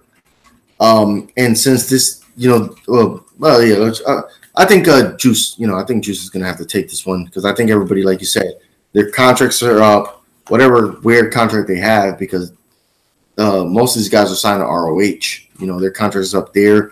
I know they signed something different probably for New Japan, but it's always with, you know, oh, I work at this company, so I could do stuff with you guys because of the partnership. Yeah. But yeah, Juice Robinson is going to go over to build him up as a face, you know, for that company. So yeah, I think just let me just say it's really good to really see him coming back into his own now that he's ditched that whole CJ Parker gimmick and the fact that they never really did a damn thing with him in NXT. To really see him shine now on the indie scene is really cool to see. Well, not indie scene, man. He's New Japan. Well, I mean, not necessarily indie, but you know, outside of WWE, you know what I mean. Yeah, no, he's rocking it. Yep. Anyway, next up, IWGP Junior Heavyweight Championship on the line, Kushida versus Taiji Ishimori. This is another tough one to call. I'm going to say Kushida retains. What do you think? No, I'm gonna have to go Bullet Club on this one. I think that you know, they made a big deal about bringing him in as a Bullet Club guy, and you know, New Japan seems really happy with him. You know, like he's been really having some really outstanding matches, and he's probably like the shortest guy on the roster. But this guy could go. So yeah, I'm gonna pick him for this one. Okay, cool deal. All right, next up, just a straight up singles match. Looks like a grudge match. Kazuchika Okada versus Switchblade Jay White. Man, this is gonna be a good one. Knowing what Okada can do. If Jay White can elevate himself to that kind of a level, especially even if he just puts on a really good showing against someone like Okada, I mean, you look at what Marty Scurll did at Did It All In. Yep. If Jay White can put something on to that level, that'll just cement him as a quality player in the Bullet Club and in New Japan as a whole going forward. All that being said, I'm still going Okada on this one. What do you think? No, I agree with you. It has to be Okada, the biggest stage right now. I just don't see him at that point where he could just like, oh, I'll lose this one to help you get over. You know, since there's no title on the line, there's really no direction where Jay White is going to go after this match. If he wins, I mean, it's a big coup for him. But what does that make him next in line for the heavyweight title? Is he going to fight for the Intercontinental title? Never open with, like, you know, the U.S. title. So I agree. Okada is going to win this one, fan favorite. Which this is another thing that's kind of like booked in the corner because now with the announcement, was it a week ago or 2 weeks ago that Jay White's going to be the official like leader of the Bullet Club, which is like, yeah, so it's weird, but no, I'm agreeing. I'm going to Okada. Yeah. Yeah. Though, I mean, what better way to cement yourself as a true leader of Bullet Club than by taking down the Rainmaker? I mean, yeah. Again, business, but I don't see it. Yeah. I mean, I don't see it happening. As big of a draw as Okada has been for New Japan over the last 2 to 3 years, no way. All right. Singles match for the IWGP Intercontinental Championship. Chris Jericho defending against Tetsuya Naito. Whew, this is another close one to call, man. Let's get this out of the way. Chris Jericho, especially in New Japan, has been doing some of the best work that he has done in years as a part of this, with the whole Clockwork Orange style gimmick, the mime paint and everything like that. I mean, it's just been fantastic to watch. Yeah, that said, I don't know what his contract status is. Like, whether was it just a 1-year contract when he debuted last year? Did he re-sign for more dates after this? Like, what? I mean, especially what's his involvement with All Elite Wrestling? We've heard rumors about him being involved, about JR being involved. So it's still difficult to really pinpoint where his career is going to go. I'm going to go out on a limb. I'm going to say Chris Jericho retains. What do you think? No. I have to disagree. Because it's just again, like I said, because you don't know what his involvement is with.